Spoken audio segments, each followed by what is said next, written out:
Ciao e benvenuto su Broken Husband, iscriviti al canale. Clicca sulla campana per non perdere nuovi video. Inoltre non dimenticare di mettere like. Perché il miglior supporto per noi. Il signor Mark Sullivan, pensai. Provando un ondata di panico. Ma manteni la calma e non persi un colpo, mentre chiacchieravo con Tyler, il barista. Ero tornato in Texas solo da 6 mesi, dopo un esilio autoimposto di 3 anni. Come aveva fatto a trovarmi? E soprattutto perché? Non mi voltai e non lo riconobbi. Proprio mentre stavo per pronunciare la battuta finale di una battuta particolarmente sconcia. Senti una mano sulla spalla. Signor Sullivan, sono Nick Anderson. Sono stato assunto per trovarla. Alzai un sopracciglio verso Tyler e inclinai leggermente la testa. Volevi tenere quella mano, Nicky? Sentì la sua mano ritrarsi e mi voltai verso Tyler, finendo la mia battuta. Tyler, rise di cuore, mi aprì un'altra scenerbò. E mi disse che era offerta dalla casa mentre si dirigeva verso l'altra parte del bar, sempre ridendo. Signor Sullivan, dobbiamo discutere di una cosa, lo interrupì. Non mi chiamo Sullivan e non ho nulla che far con te. A meno che tu non voglia assumermi per qualche lavoro di saldatura. Altrimenti non abbiamo nulla di cui parlare. Emersul, fu tutto ciò che riuscì a dire prima di cadere a terra. Gettai $20 sul bancone. Feci un cenno a Tyler e mi alzai per andarmene. Signor Sullivan, lei un uomo difficile da rintracciare. E non ho voglia di ricominciare la ricerca. Disse, puntandomi la pistola tesradioso per giunta al linguine. Nonostante la sua posizione distesa sul pavimento era piuttosto intimidatorio. Si alzò, si pulì un rivolo di sangue dalla bocca e disse: Non mi faccio scrupoli a usarla, quindi siediti e parliamo. Guardai Tyler che si stava dirigendo verso di noi. Egli fece cenno di andare. Lui si fermò, annui e disse: Fatemi sapere se avete bisogno di qualcosa. Tom, grazie Tyler, lo farò. Mi voltai verso il tizio che portava il taser. Cie che in Texas ha un taser? Rida ci ai e mi avvicinai. Ti conosco ragazzo? Si vota, Signor Sullivan. Le tue maniere avrebbero bisogno di un po' di lavoro figliolo. Non può essere cresciuto in Texas. Perché non mi chiami Tom e poi mi dici ci sei e cosa fua? Tom vero? Bene Tom. Tyler portaci un paio di birre e mettile sul conto di Nicky. Sor isi.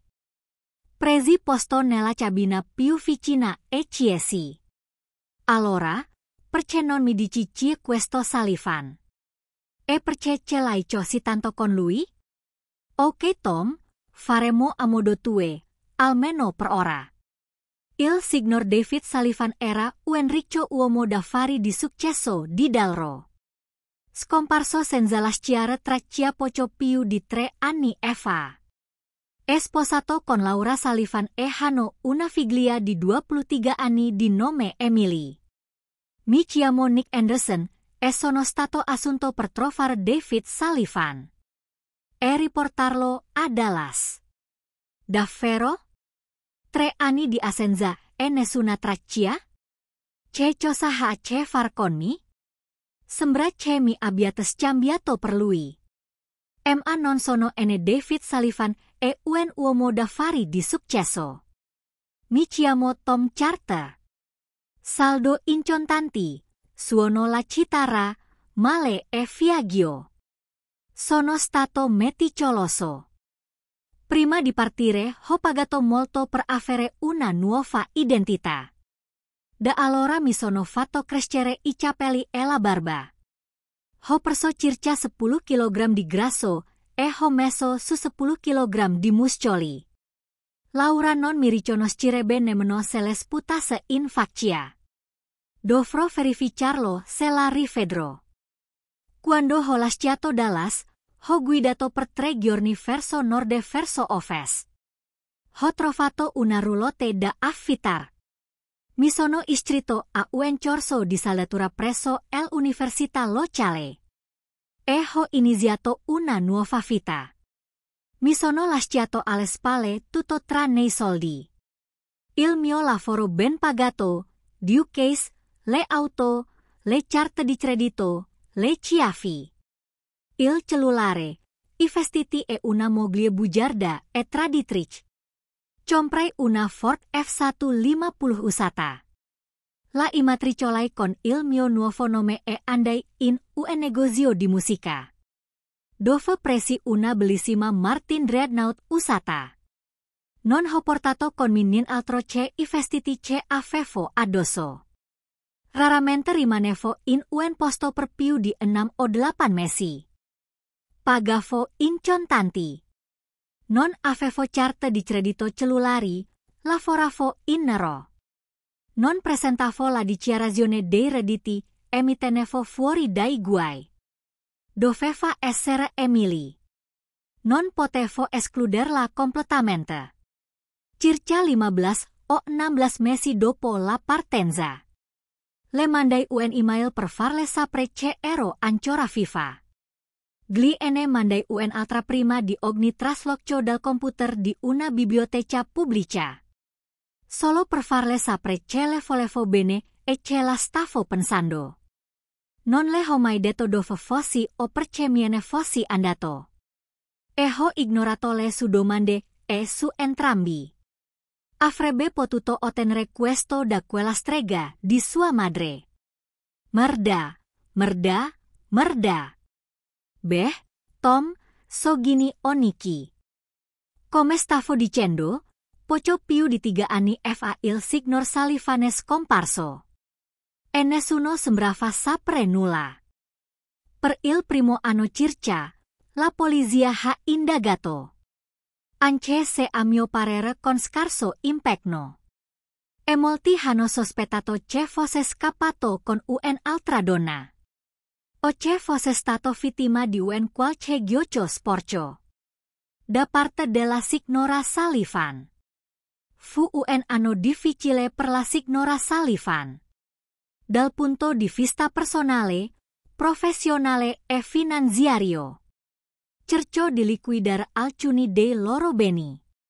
Ma non aveva una procura e non riuscì a far dichiarare la morte di lui. Quindi rimase bloccata. C'era del denaro in banca. Ma si stava esaurendo rapidamente. Quindi lo ha consumato in fretta. Assunse un avvocato che la aiutasse a dichiarare la morte del marito. Sfortunatamente per la signora Sullivan. Circa 6 mesi dopo la scomparsa del marito. La figlia Emily ricevette un email da qualcuno che sosteneva di essere il signor Sullivan.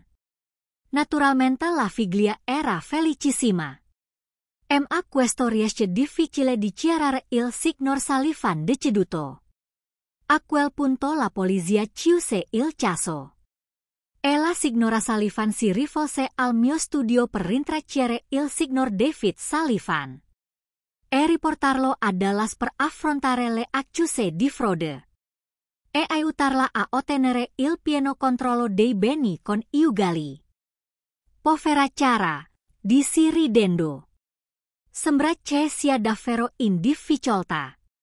Allora diiminici che posto occupo in questo piccolo dramma televisivo.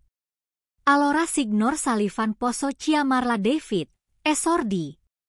Cercando chiaramente di mantenere le cose formali. Può chiamarmi Tom come fanno tutti gli altri.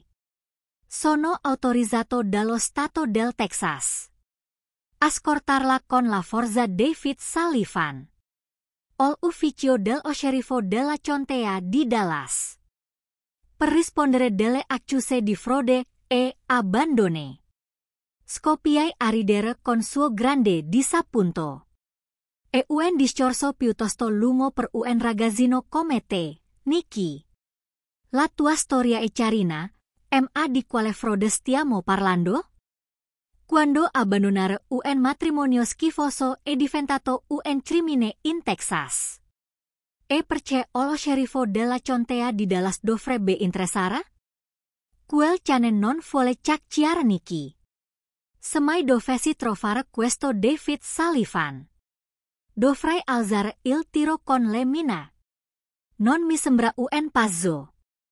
Convincerlo a tornare adalah sembra un impresa hardware. E sospetto che se ne andato abbia avuto un ottimo motivo. Facciamo un piccolo gioco di ruolo, Nicky. Perché dovrebbe tornare? Cosa ci guadagna? Immagino che dovrei scavare molto a fondo per trovare le risposte a queste domande. Ho finito la birra e ho deglutito. Ora puoi mettere via il tuo piccolo taser, Nicky. Sotto il tavolo tira indietro il carrello della mia Glock. Avrebbe dovuto prestare maggiore attenzione a ciò che lo circondava. Il suo colorito si spense un po' quando si rese conto. C'era un colpo in cana della 9 mm puntato su di lui. Con rilutanza appoggiò il taser sul punto del tavolo che gli avevo indicato. Vorrei condividere con te una storia, Nicky. È una storia che un mio amico mi ha raccontato circa 3 anni fa. Stai prestando attenzione? Bene, bene. Ce ne dici di un altro paio di birre e di un cestino di aleta, Tyler? Il mio amico Nicky ha un conto spese. Allora, c'era un ragazzo che ho conosciuto circa 3 anni fa. Chiamiamolo David. Era sposato con una donna che chiameremo Laura. E avevano una figlia di nome Emilie. Questa è la storia che David mi ha raccontato. Posso individuare il momento esatto in cui il mio matrimonio è finito. O almeno il momento in cui ho capito che era condannato. Era il 50 degrees compleanno di Laura. Avevamo programmato di festeggiare nella nostra casa in Campagna per il fine settimana, solo noi due. Era una donna tranquilla, a cui non erano mai piaciute le feste o i grandi gesti. Eravamo abbastanza benestanti e lei aveva tutto ciò che poteva desiderare. O di cui aveva bisogno. Scegliere un regalo è sempre stato difficile. Ma ho passato mesi a pensarci. Chiedendo sottilmente ideale su amici. E sono stato soddisfatto dei regali che ho scelto. Lei, invece, non lo era. Nel momento in cui li avvisti, il suo volto è caduto per un istante. Prima di forzare un sorriso e ringraziarmi. Dopo 20 orani di matrimonio. Pensavo di conoscerla bene, ma era chiaro che si aspettava qualcosa di completamente diverso. Ho riflettuto per un momento e poi le ho chiesto come si sentisse davvero. Mi ha assicurato di essere felice, ma il suo sorriso era chiaramente forzato. Ho insistito ancora e alla fine ha ammesso che i regali non erano quelli che sperava. Non sapeva cosa volesse, solo che non erano questi. Se non sapeva cosa voleva, come potevo saperlo io? Mi scusai per aver rovinato una pietra miliare così importante. E promisi di rimediare. Mi ha detto che se volevo potevo farmi perdonare. Ma che era davvero sorpresa che il suo 50 degrees non avessero ricevuto un'attenzione maggiore da parte mia. Ho cercato di spiegare le mie ragioni dietro ogni regalo. Ma più parlavo e più lei si irritava. Alla fine le promisi che avrei rimediato, ma lei rispose. Semi avessi pensato abbastanza fin dall'inizio. Non avresti dovuto rimediare. Come si fa a rimediare a questo tipo di errore? Non compirò mai più 50 anni. Poi disse che non si sentiva bene e che voleva tornare a casa Dallas. Tornammo a casa in silenzio, entrambi infuriati.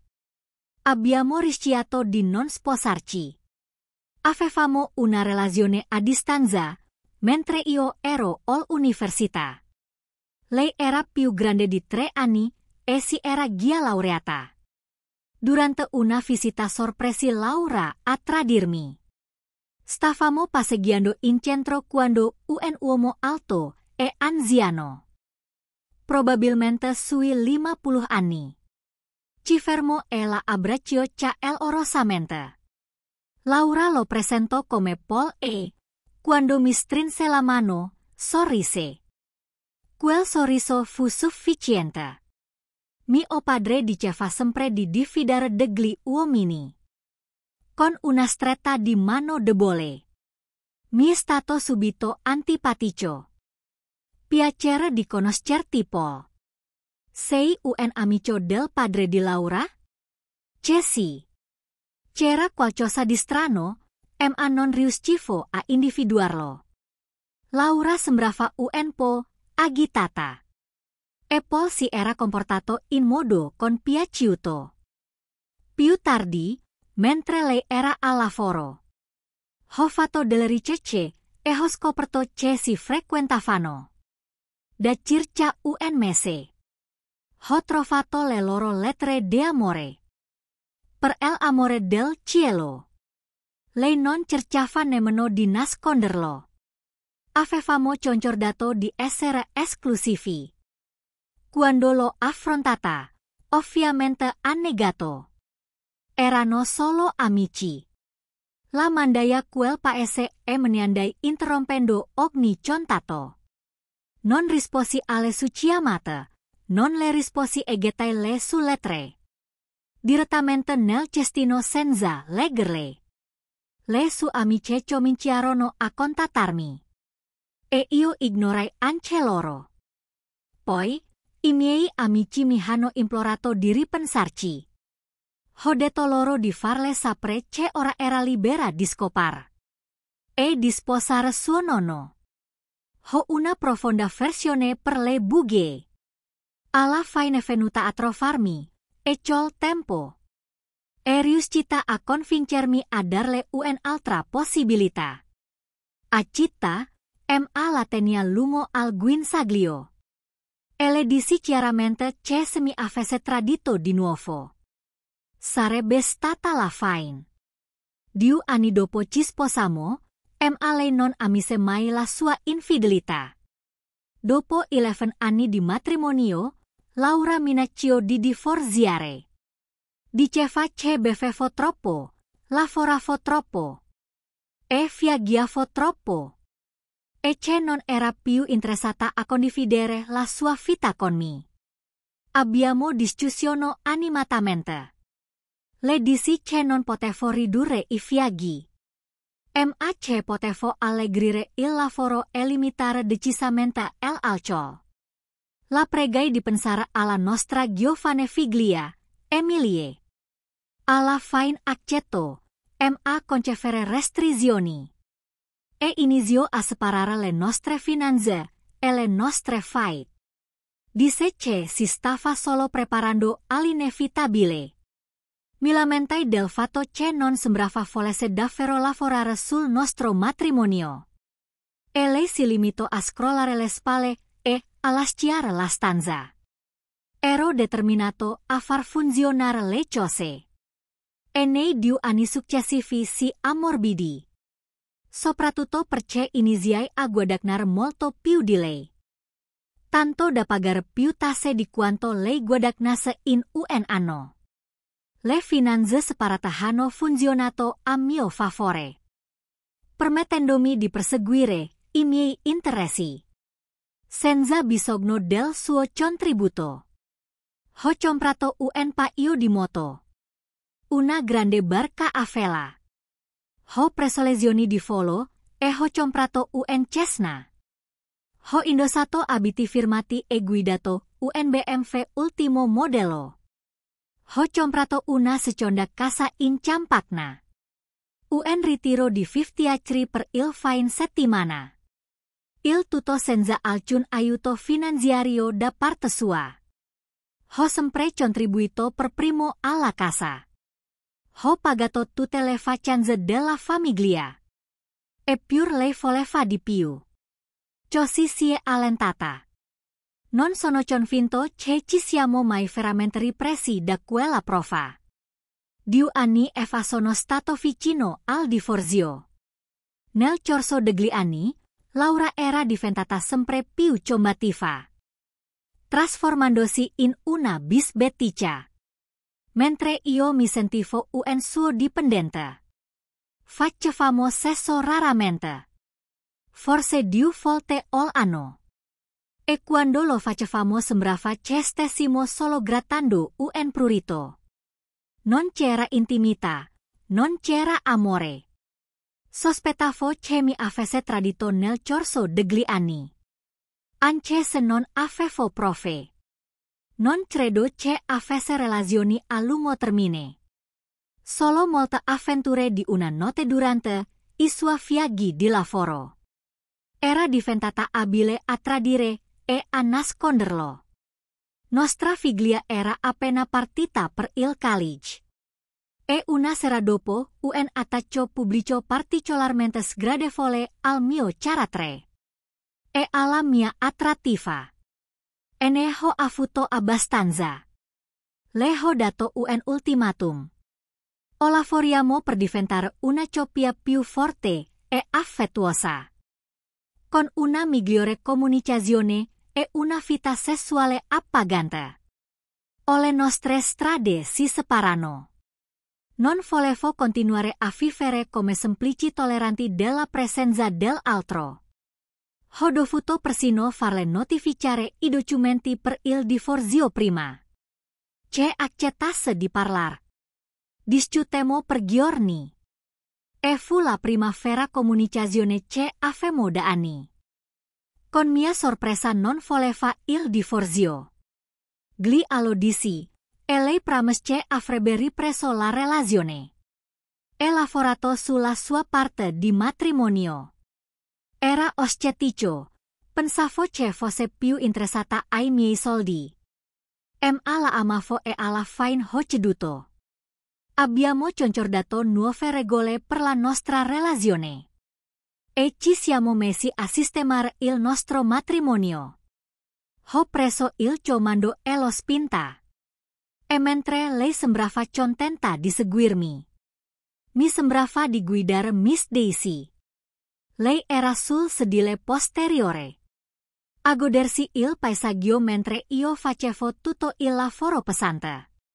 Dopo un anno, le dissi che la volevo sul sedile anteriore con me. Anche per guidare di tanto in tanto. Lei accettò, ma rimase saldamente sul sedile posteriore.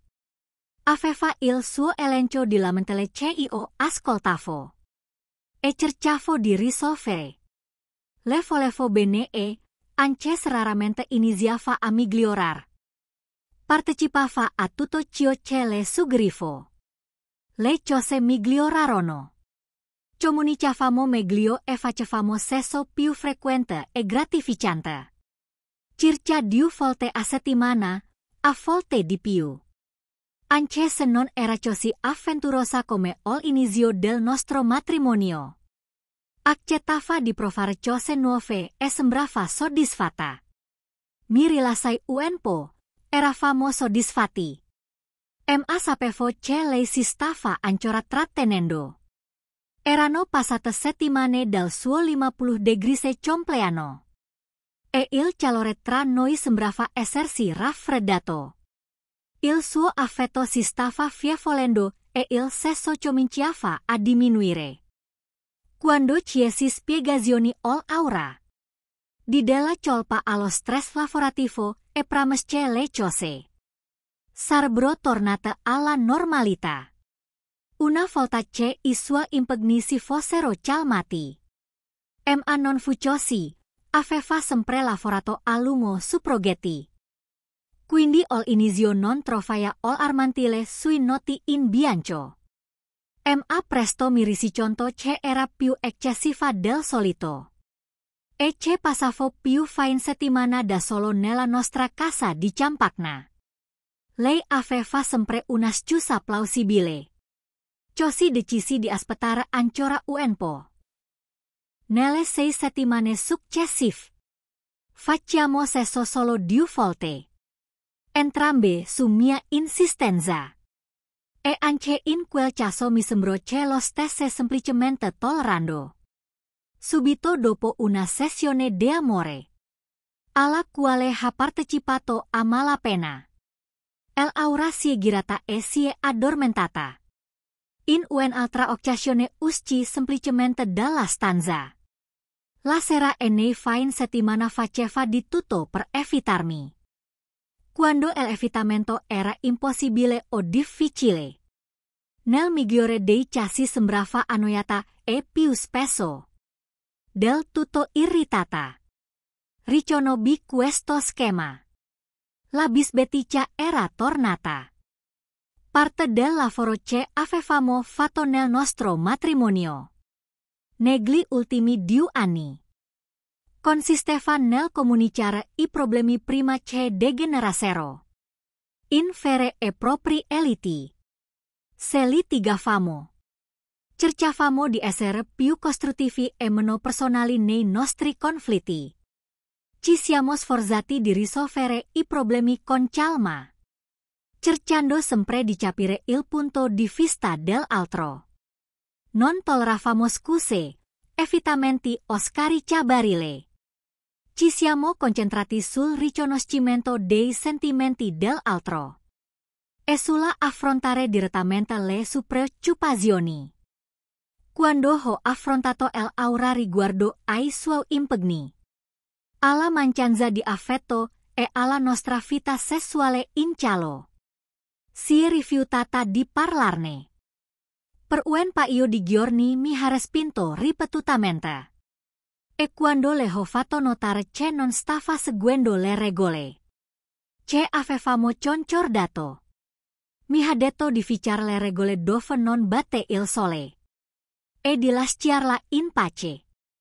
Ho trattenuto la rabbia e le ho ricordato a denti stretti che avevamo concordato che queste regole erano importanti e non negoziabili. Mi ha detto di mandarla a quel paese e di andare a negoziare con la mano destra ed ora in poi. Messaggio ricevuto forte e chiaro. Mi stava tradendo? Forse non avevo bisogno di saperlo con certezza, ma lo volevo. Il Texas è uno stato senza colpa. Ma questo non cambiava il mio desiderio di sapere la verità. Era evidente che il nostro matrimonio era probabilmente finito. E se lei mi stava tradendo non avrebbe fatto molta differenza nel grande schema delle cose. Tuttavia odiavo che mi si mentisse. E questa volta l'avrebbe pagata. Le avevo spesso ricordato quello che provavo per la fedeltà e l'onestà. Pur comprendendo che la trazione non è qualcosa che si può controllare. Si può scegliere cosa fare al riguardo. Le dissi che se fosse stata così attratta da un altro da non riuscire a resistere al tradimento, avremmo divorziato prima. Mi avrebbe ferito. Ma l'avrei rispettata per avermi rispettato abbastanza da aspettare fino al divorzio e per essere stata onesta con me. Avremmo potuto lasciarci in termini piuttosto amichevoli. Promisi di fare lo stesso con lei. Ma dovevo saperlo con certezza. E avevo delle cose da fare. Prima di unire le nostre finanze 8 anni fa.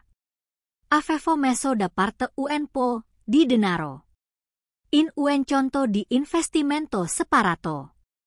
Avevo anche fatto in modo che tutti i miei bonus venissero depositati su quel conto. Non ne ho mai parlato all aura. Perché lei voleva controllare le nostre finanze. E io credevo di poter investire in modo più efficace. Alla fine avevo ragione. E il mio portafoglio di investimenti ora è abbastanza sano. Uno dei vantaggi offerti dal mio datore di lavoro a lungo termine era il servizio di preparazione e archiviazione delle tasse. Un settore in cui l'aura e io non ci siamo mai riconciliati. Su sua insistenza, per 13 anni, abbiamo presentato le nostre tasse separatamente. E lei non vedeva alcun motivo per cambiarle. Quindi non l'abbiamo fatto. Sospettavo che potesse nascondere del denaro. Il che mi permise di tenere nascosto il mio conto di investimento. Avevo pianificato di sorprenderla con questi soldi. Al momento della pensione. Ammesso che fossimo arrivati a quel punto. Se non mi avesse tradito e avessimo divorziato. Avrei diviso volentieri tutti i nostri beni. Ma se mi avesse tradito, sarebbe stato diverso. Dovevo capire come proteggere questo denaro? Non sarebbe stata ricompensata per il tradimento e la disonestà. Dovevo anche capire come prendere il controllo dei nostri conti comuni e vendere la nostra casa di Dallas. Anche se era intestata solo a me, lei ci era affezionata. E probabilmente avrebbe cercato di tenerla. Mentre io avrei tenuto la nostra proprietà in campagna che adoravo. Avevamo progettato di andare in pensione lì. E non volevo rinunciarvi o venderla. Se sembrava che non potessi salvarla per me. E l'avrei venduta prima di lasciarla a lei. La avevo pagata, arredata e mantenuta per 10 anni. A mio avviso non ne aveva diritto. Se fosse stato costretto, le avrei dato la casa di Dallas. Volevo sbarazzarmi semplicemente perché le piaceva così tanto. Ma avrei rinunciato a questo piacere. Se ciò avesse significato mantenere la mia casa di campagna. Ci sarebbe voluto del tempo e non ero sicuro. Che mi avrebbe notificato presto i documenti per il divorzio. Così, mi misi subito al lavoro. Il primo passo fu quello di vedere un avvocato. Uno dei miei vecchi amici del college. Era un avvocato aziendale qui a Dallas. Lo chiamai e accetto di incontrarmi. Ci incontrano in un locale vicino al suo ufficio la sera stessa. Durante la cena e qualche birra. Gli spiegai la mia situazione. E gli chiesi di iniziarmi un avvocato specializzato in diritto di famiglia.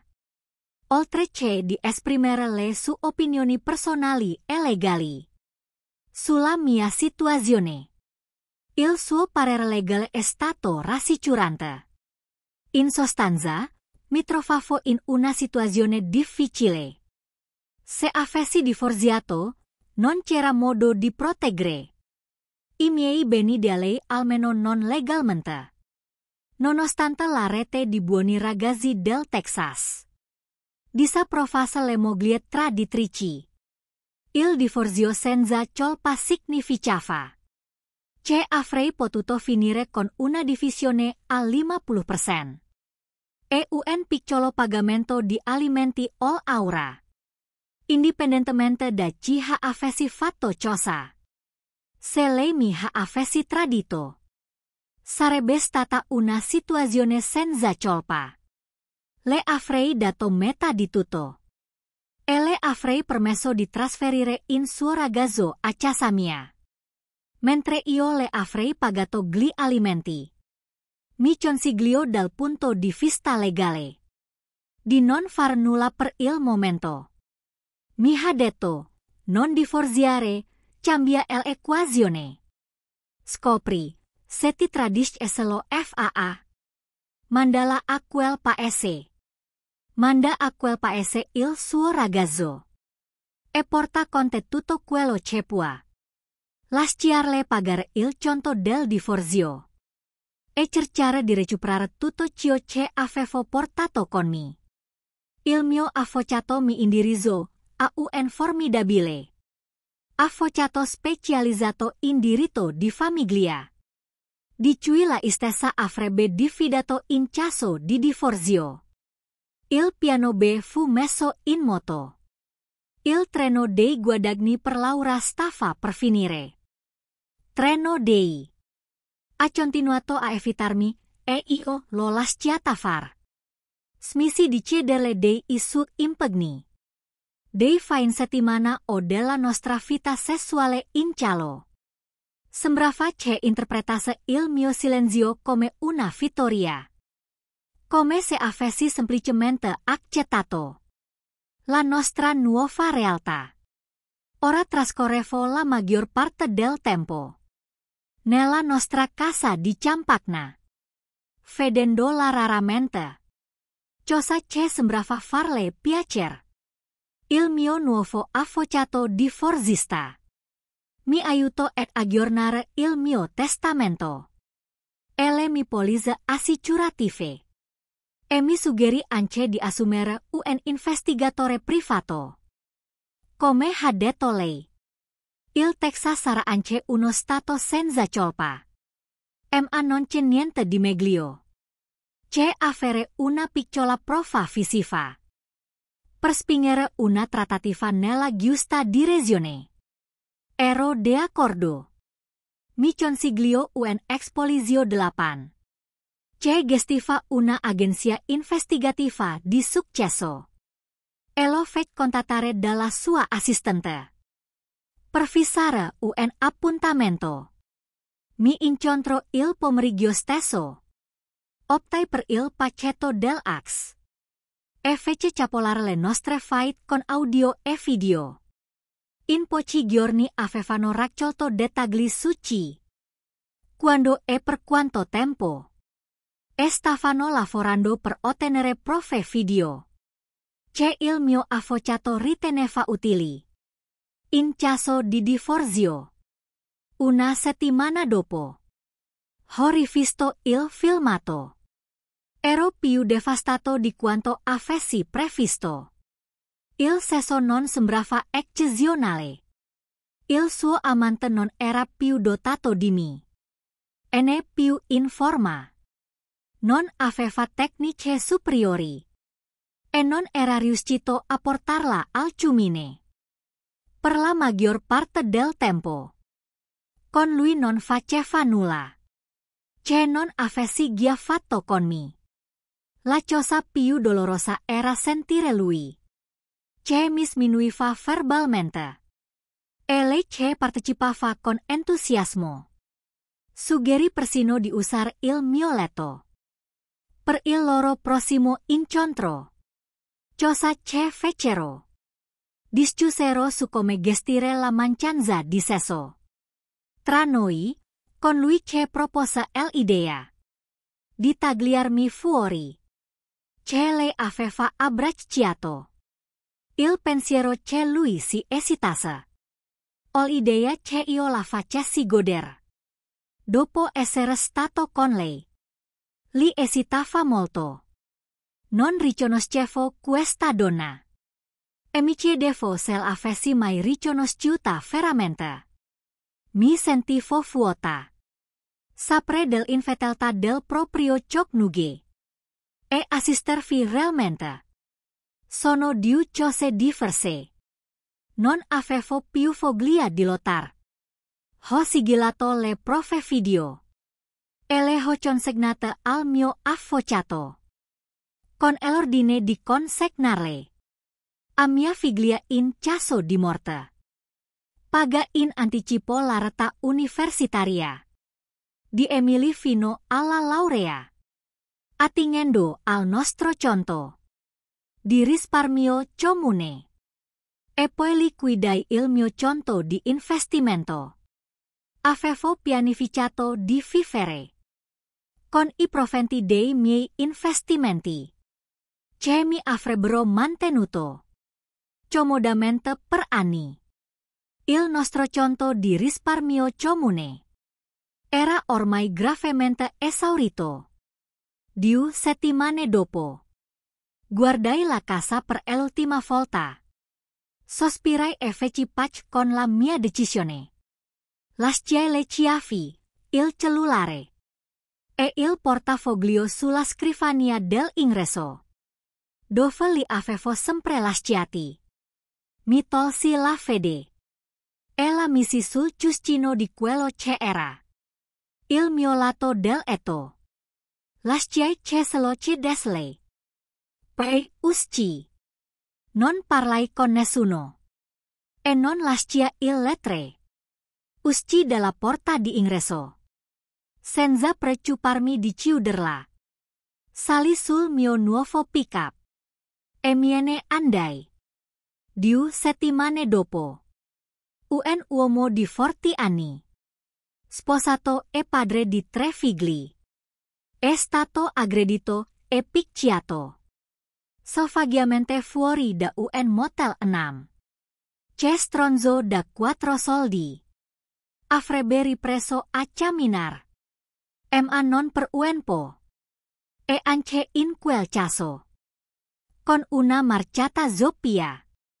Un mese dopo la rapina, la moglie ricevette un pacco FedEx contenente un video del marito ho letto con una donna che sembrava avere circa 50 anni.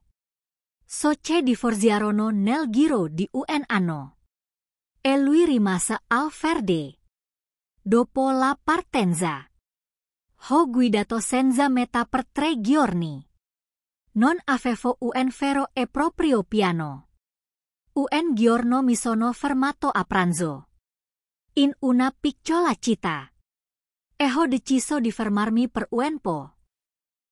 Trovai un'università pubblica che offriva corsi di saldatura e mi iscrissi. Perché no? Dopo 12 mesi sono riuscito a trovare lavoro come saldatore in una carrozzeria. Nonostante avessi solo un anno di corso, non riuscii a ottenere un lavoro di alto profilo.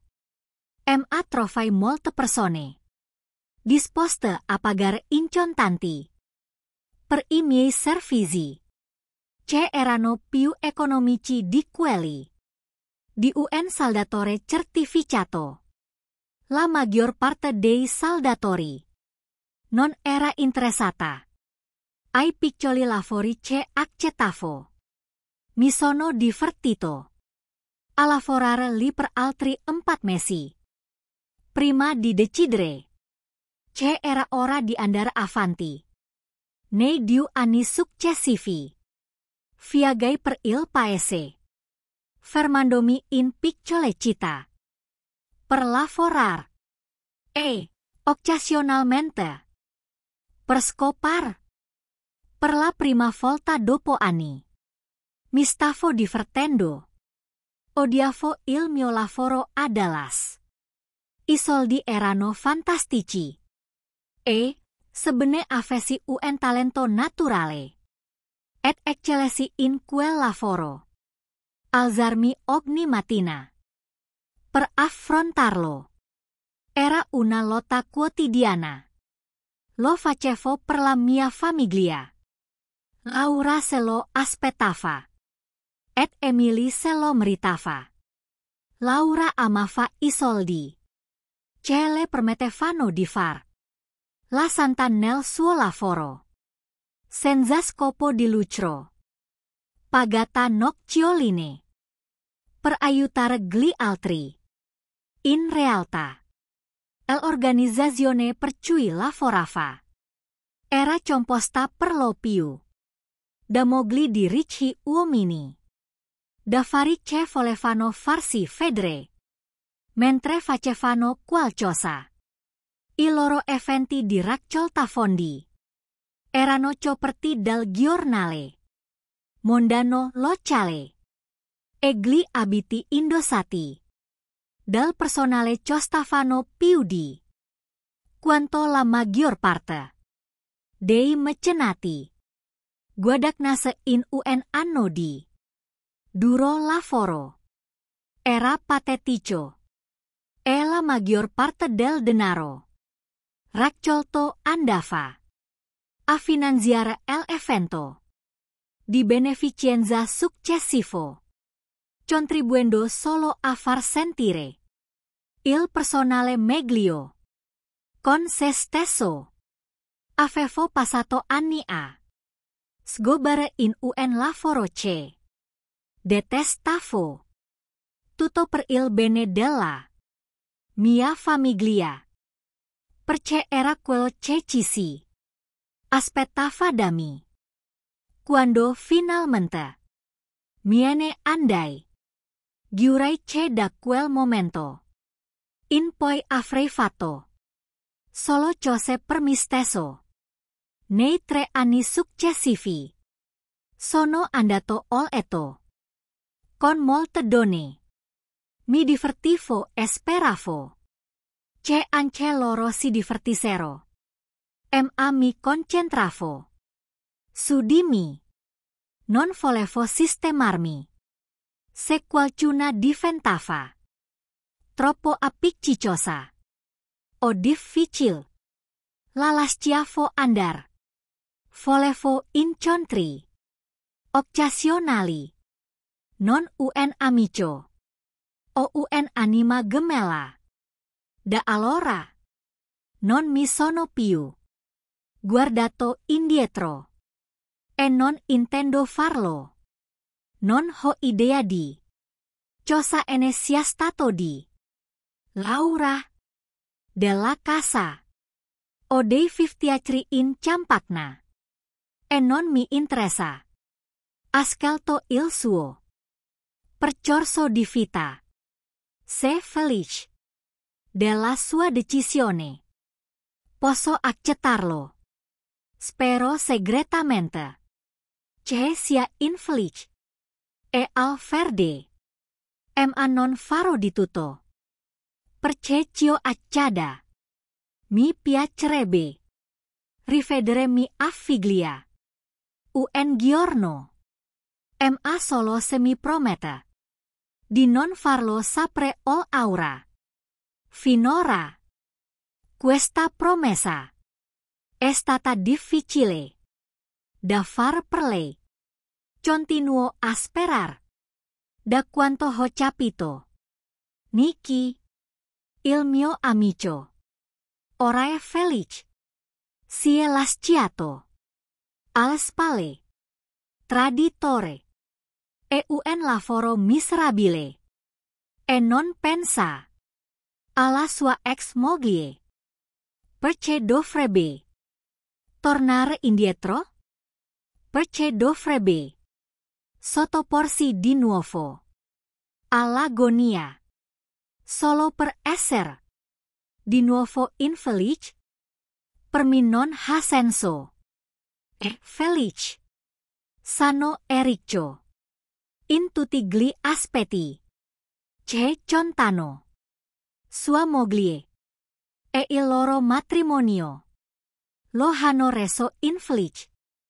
Quando finalmente si è svegliato e se ne ha andato, si è reso conto che le uniche due cose positive che ne sono uscite sono state sua figlia e, alla fine, la sua libertà. Si rese conto che era l'unico a investire veramente nel matrimonio. Sua moglie non ha portato altro cesestesa, e non ha nemmeno dato il meglio di sé alla relazione. Si è presa gioco di lui. Per 20 fa orani. Non mi sembra. Valga. La pena di tornare indietro. Caf. Ne dici. Di un altro paio di bir. Niki. Mi dice. Sentiva. Sua moglie. Era una classica. Narcisista. Pensava. La cosa più crudele. Potesse farle fosse. Non prestargli attenzione. Non voleva. Lei fede. Il suo dolore. Se nutrisse. Per sentirsi importante.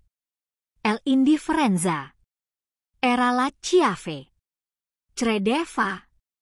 Per essere veramente indifferente. Decise di lasciarsi tutto alle spalle. Pensava. Ci sarebbero di anni. Ma alla fine avrebbe vacillato. Fallito. Lui avrebbe vinto. Niki sospirò. Annui. Sei un personaggio interessante, Tom. Questa è una bella storia. Dove il tuo amico? In questi giorni? Scrolli le spalle. Ci diavolo. Lo sani. Scopar. Saldare qualcosa. Da qualche parte. Di sicuro. Non si fa il culo. Per una moglie. Ingrata. Traditrice. Scommetto che. Probabilmente. Nel Wisconsin. Ha sempre voluto. Vedere il Wisconsin. Ovunque sia. Sono sicuro. Felice. Come un maiale. Nella merda. Non vuole cambiare. Nulla. Niki. Riflette per un momento. Perché la signora Saliva non chiede il divorzio per abbandono? Non le darebbe il controllo dei beni coniugali. Sembra desiderar così tanto. Sembra una soluzione facile per lei. Niki. Poi potresti smettere di cercare questo David e gli estranei. Nel frattempo non ci sono più beni da reclamare. Disi ha cercato di presentare istanza di abbandono. Ma siccome ha cercato prima di farmi dichiarare morto, quando è arrivata a farlo, aveva già perso la casa, la proprietà in Champagnat e il lavoro. Non lo dais. Che cosa è successo? Perché stea ancora cercando questo tizio? Ha finito I soldi e non poteva permettersi le proprietà. Con il suo stipendio non riuscì. Entrambe le proprietà furono pignorate. La casa è stata acquistata da una coppia di anziani pensionati, mentre la tenuta di Champagnat è stata acquistata da una società chiamata Megal LC. una specie di società di consulenza sulle arti metalliche, la signora Sullivan, per il lavoro, quando si scoprice aveva una relazione con un dipendente sposato. A proprio una ficha si contorce Veroniki annui B. Mi dispiace di averti fatto perdere tempo. Tom mi ha fatto quasi piacere conoscerti. Tiro fuori $40 dal portafoglio. Le getto sul tavolo. Si alzò e mi tese la mano. Nessun rancor. Nessuna. Disse. Dovresti stare più attenta. Ci fai arrabbiare. In futuro. Sei fortunata. Che io sia un tipo così paziente. Si mise a ridere mentre si voltava per andarsene. Qualche passo prima di fermarsi, senza voltarsi. Disse. Tom? Sì? Per quello cevel. Laura lo ama ancora. Le dispiace. Spera di riaverlo con sé. È depressa. Beve troppo. E non sta bene. Le donne come lei non sanno davvero cosa sia l'amore. Disse. Amano se stesse. E le cose che gli altri forniscono loro sono utenti, incapaci di considerare gli altri. Sono avide e brutte e meritano tutta l'infelicità che si procurano con l'abuso degli altri. Se fosse veramente dispiaciuta, potrebbe pensare ai sentimenti di sua figlia e al fatto che stia soffrendo senza un rapporto con suo padre.